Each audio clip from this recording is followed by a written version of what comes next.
Hello hi నమస్తే welcome to Shashi TV నేను భాను మేకల ఈ రోజు నేను మాట్లాడబోయే టాపిక్ ఏంటంటే నాన్ వేషణ ప్రపంచ యాత్రికుడిగా పేరు పొందినటువంటి నాన్ వేషణ అన్వేష్ గురించి ఈ రోజు మా శశి టీవీ ద్వారా ఒక వీడియో చేస్తానికి నేను ఈ రోజు ప్రయత్నం అయితే చేస్తున్నాను. వాస్తవానికి రెండు తెలుగు రాష్ట్రాల్లో కాదు ప్రపంచ దేశాల్లో కూడా నాన్ వేషణ తెలియని వ్యక్తి అయితే ఎవ్వరు లేరు. నాన్ వేషణ ప్రపంచ యాత్రికుడు అంటే చటుక్కును గుర్తొచ్చే పేరు అన్వేష్ పేరు. మీ అందరికీ తెలుసు అతనిది ఆంధ్రప్రదేశ్లో ఉన్నటువంటి వైజాగ్ మారుమూల ప్రాంతం, వైజాగ్ సిటీ పక్కన ఉన్నటువంటి ఒక మారుమూల ప్రాంతం. సో స్టార్టింగ్లో తల్లిదండ్రులు బ్లెస్సింగ్స్ తీసుకొని ప్రయాణం సాగించినటువంటి ప్రపంచ యాత్రికుడైనటువంటి అన్వేష్ ఈరోజు అనేక ఖండాలు తిరిగాడు, అనేక దేశ విదేశాలు తిరిగాడు. అక్కడ జరిగినటువంటి వింతలు విశేషాలు మొత్తం వాటిని చూపిస్తూ ఆయన బోల్డంత పేరు సంపాదించుకున్నాడు. పేరు సంపాదించుకోవడమే కాకుండా నెలకి లక్షల రూపాయలు యూట్యూబ్ నుంచి ఆయన సంపాదిస్తున్నాడు. సో ఇదంతా సామాన్యంగా జరిగిందా లేకపోతే ఈజీగా జరిగిందంటే దాని వెనక బోల్డంత కష్టం ఉంది. ఎందుకంటే అనేక దేశాలు తిరిగాడు, అక్కడ ఆ దేశాల్లో ఉన్నటువంటి పాములు తిన్నాడు, కప్పలు తిన్నాడు, జరుగొడ్లు తిన్నాడు, లేకపోతే కప్పలో తేళ్లు, రకరకాలైనటువంటి భూమి మీద నివసించేటువంటి జలరాశులు లేకపోతే ఇవైతే ఏవైతే ఉన్నాయో భూమి మీద నివసించేటువంటి జంతువులే కావచ్చు లేకపోతే క్రిమి కీటకాలు ఏవైతే ఉన్నాయో ఏ దేశం వెళ్తే ఆ దేశంలో ఏది ఫేమస్ మొత్తం తిని మన యూట్యూబ్ ప్రేక్షకులకి, యూట్యూబ్ చూసే ప్రతి ప్రేక్షకుడికి, నాన్ వేషణ ఫాలో అయ్యే ప్రతి ప్రేక్షకుడికి ఆయన చూపించారు. ఇంతవరకు బాగానే ఉంది, నేను కూడా ఏమి కాదనట్ల. అతను కష్టపడ్డాడు, చాలా కష్టపడ్డాడు, అనేక దేశాలు తిరిగాడు. అక్కడ మనందరం ఆ దేశంలోకి వెళ్ళి అక్కడ మనం చూడలేం కదా, ఎలాగో మనందరం సామాన్యులు. ఏ సామాన్యుడు కూడా పాస్పోర్ట్ పెట్టుకొని అన్ని లక్షలు ఖర్చు పెట్టుకొని అన్ని దేశాలు తిరిగే ఓపిక, అంత ఆర్థిక స్తోమత ఎవరి దగ్గర లేదు. కానీ అన్వేష్ ప్రపంచ యాత్రికుడిగా పేరొందినటువంటి నాన్వేష్ మనకి యూట్యూబ్ దయ వల్ల ఆయన ఏ దేశం అయితే వెళ్తాడో ఆ దేశంలో ఉన్నటువంటి వింతలు విశేషాలు, గుళ్ళు ఏమని ఉంటే గుళ్ళు, టెంపుల్స్, ఆ బ్రిడ్జ్లు, రకరకాలైనటువంటి సముద్రాలు అన్నీ ఆయన చూపిస్తూ ఉన్నాడు. ఇంతవరకు శశి టీవీ ద్వారా, శశి టీవీ నుంచి నాన్వేషణకి ఇంతవరకు మేమైతే సెల్యూట్ చేస్తున్నాం.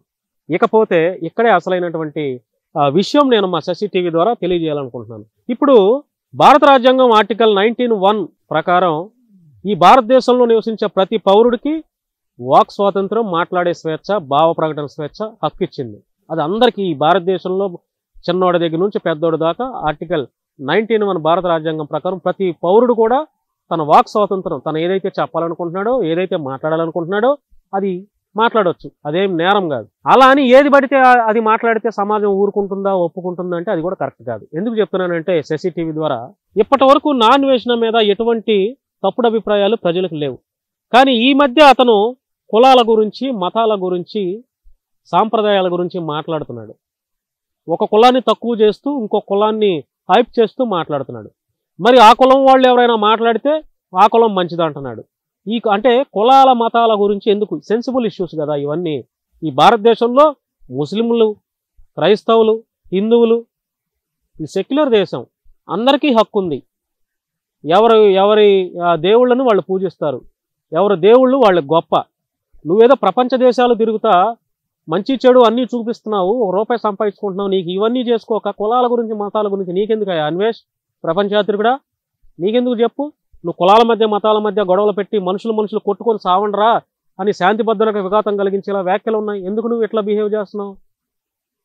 నీకు ఎలాగో యూట్యూబ్ నుంచి డబ్బులు వస్తున్నాయి, బాగా సంపాదిస్తున్నావు, కెమెరాలు, ఫోన్లు, రకరకాల ఫోన్లు, నీ తల్లిదండ్రులు శుభ్రంగా చూసుకుంటున్నావు.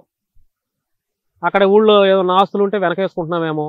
యూట్యూబ్ నుంచి ఎవరికి ఎన్ని డబ్బులు వచ్చినా రాకపోయినా నీకు మాత్రం నెలకు 40 లక్షలు వస్తాయి, లేదంటే ఈజీగా 25 లక్షలైనా నీకు వస్తాయి. హ్యాపీగా డబ్బులు సంపాదించుకుంటున్నావు, వింతలో విశేషాలు చూపిస్తున్నావు. అవి చూపించేది కాకుండా నీ కులాల గురించి, మతాల గురించి ఇవన్నీ నీకెందుకయ్యా? దేవుళ్ళ గురించి నువ్వు ఒక దేశం వెళ్తున్నావు, ఆ దేశం వెళ్ళినప్పుడు అక్కడ హిందూ టెంపుల్ గొప్పదా? చూపించు, తప్పులేదు, అందరూ చూస్తారు. క్రైస్తవ టెంపుల్ గొప్పదా? చూపించు, ఇట్లా బాగుంది, ఇంత సుందరంగా కట్టారు, ఇంత కష్టపడ్డారు ఈ టెంపుల్ కడతానికి చూపించు. ముస్లింలకు సంబంధించినటువంటి మస్జిద్ ఏమైనా ఉందా? చూపించు. అది ఏ కాలం నాటిది, ఎంత ప్రాచీన కాలం నాటిది, ఎంత పురాతనమైనది చూపించు. తప్పేముంది, అందరూ తెలుసుకుంటారు. హిందువులు దేవుళ్ళ గురించి చూపించు, హిందువులు తెలుసుకుంటారు. క్రైస్తవుల దేవుళ్ళ గురించి చూపించు, క్రైస్తవులు తెలుసుకుంటారు. ముస్లింల దేవుళ్ళ గురించి చూపించు, ముస్లింలు తెలుసుకుంటారు, చూస్తారు, నీకు లైకులు కొడతారు, షేర్లు కొడతారు, నిన్ను అభిమానిస్తారు. అంతేగాని కులాల గురించి మతాల గురించి నీకు ఎందుకయ్యా చెప్పు. శశి టీవీ ద్వారా నా అన్వేషణ ప్రపంచ యాత్రికుడిని ఖండిస్తున్నాం. ఎందుకంటే కులాల మధ్య మతాల మధ్య చిచ్చు పెట్టి ఈ భారతదేశంలో కులాలు మతాలు గొడవలు కొట్టుకు సావండరా అని ఏ గ్రంథం చెప్పదో, ఏ మనిషి కూడా చెప్పడు. అందరూ బాగుండాలి, మనుషులందరూ బాగుండాలి, అందరూ బాగుండాలి, అందులో మనం కూడా ఉండాలి, నువ్వు కూడా ఉండాలి. అర్థమైందా? నీ వీడియోని ఒక క్రైస్తవుడే చూడలా, నీ వీడియోని ఒక ముస్లిమే చూడలా, నీ వీడియోల్ని ఒక హిందువే చూడలా. ఈ భారతదేశంలో ఉన్నటువంటి ప్రతి ఒక్కడు నీ వీడియోలను చూసి లైకులు షేర్లు కొట్టి నిన్ను ఆదరిస్తేనే, నిన్ను అభిమానిస్తేనే, నీకు మిలియన్ వ్యూస్ వస్తేనే ఈరోజు నువ్వు యూట్యూబ్ నుంచి నెలకు ఒక 40-50 లక్షలు సంపాదిస్తున్నావు. ఇప్పటికి దాదాపుగా నీ ఆస్తి ఒక 45 కోట్లు ఉంటుంది. నెలకి నువ్వే చెప్తావు నెలకు 30 లక్షలు 40 లక్షలు 50 లక్షలు వస్తుంది. ఎంతకాలం నుంచి నువ్వు వీడియోలు చేస్తున్నావు, ఎంత డబ్బులు సంపాదించుంటావు? ఇట్లా డబ్బులు పోగేసుకుని డబ్బులు సంపాదించుకోక కులాల మతాల మధ్య నీకెందుకు గొడవలు చెప్పు. ఇది కరెక్ట్ కాదు. నా అన్వేషణ ప్రపంచ యాత్రికుడా 100% కరెక్ట్ కాదు. నువ్వు కులాల గురించి మతాల గురించి మాట్లాడి గొడవలు పెట్టే ఆలోచన నీకుంటే మానుకో. ఇది నీకు కరెక్ట్ కాదు. ప్రజలు నిన్ను యాక్సెప్ట్ చేయరు, ప్రజలు నిన్ను తిప్పి కొడతారు, అందులో ఎటువంటి డౌటే లేదు. సో ఫ్రెండ్స్, నేను చెప్పేది ఏంటంటే హ్యుమానిటీ ఫస్ట్, ఆఫ్టర్ దట్ కులాలు మతాలు. మానవత్వం గొప్పది. ఫస్ట్ మనందరం మనుషులుగా పుట్టాం, తర్వాతే కులాలు మతాలు ఏర్పడ్డాయి. మానవత్వం గొప్పది. ఒకడెవడైనా రోడ్డు మీద పడి ఉంటే మానవత్వంతో మనం వాడికి అన్నం పెడతాం, ఆకలి అని అడిగిన వాడికి. అర్థమైందా? రోడ్డు మీద ఎవడైనా యాక్సిడెంట్ అయినప్పుడు అది ఏ కులం వాడైనా ఏ మతం వాడైనా అరే మనిషిరా అని మానవత్వంతో మనం అంబులెన్స్లోకి ఎక్కించి అతన్ని కుదిరితే పోలీసు వాళ్ళకి సమాచారం ఇచ్చి అతని ప్రాణాన్ని కాపాడే ప్రయత్నం అయితే చేస్తాం. హ్యుమానిటీ గొప్పది, మానవత్వమే గొప్పది, కులాలు మతాలు సెకండరీ. సో ప్రపంచ యాత్రికుడా, నీకు ఇదే చెప్పేది శశి టీవీ ద్వారా. నువ్వు కులాల గురించి మతాల గురించి ప్రస్తావన తేవద్దు. అందరూ మనుషులే, అందరిలో మానవత్వం ఉంటుంది. కొందరిలో ఉండదేమో, కొంతమంది ఉన్మాదుల్లా బిహేవ్ చేస్తారేమో, అది ఏ కులం వాడైనా ఏ మతం వాడైనా. నువ్వు మంచి పేరు సంపాదించుకున్నావు, ఆ పేరుని అలాగే సంపాదించుకుని 4 రాళ్ళు వెనకేసుకోవడం నేర్చుకో. కులాల గురించి మతాల గురించి మాట్లాడే హక్కు నీకు లేదు, మాట్లాడొద్దు దయచేసి. మాట్లాడితే ప్రజలు నిన్ను తిప్పికొట్టి నిన్ను ఖండించి ఖండాలుగా ఖండించడం అయితే ఖాయం. సో ఫ్రెండ్స్, నేను మాట్లాడినటువంటి ఈ ప్రపంచ యాత్రికుడి గురించి నేను మంచి చెప్తే మీ యొక్క అభిప్రాయాన్ని కామెంట్ రూపంలో తెలియజేయండి. ఒకవేళ నేను నెగిటివ్గా చెప్పినా కూడా మీ యొక్క అభిప్రాయాన్ని కామెంట్ రూపంలో తెలియజేస్తాను మనస్ఫూర్తిగా కోరుకుంటున్నాను.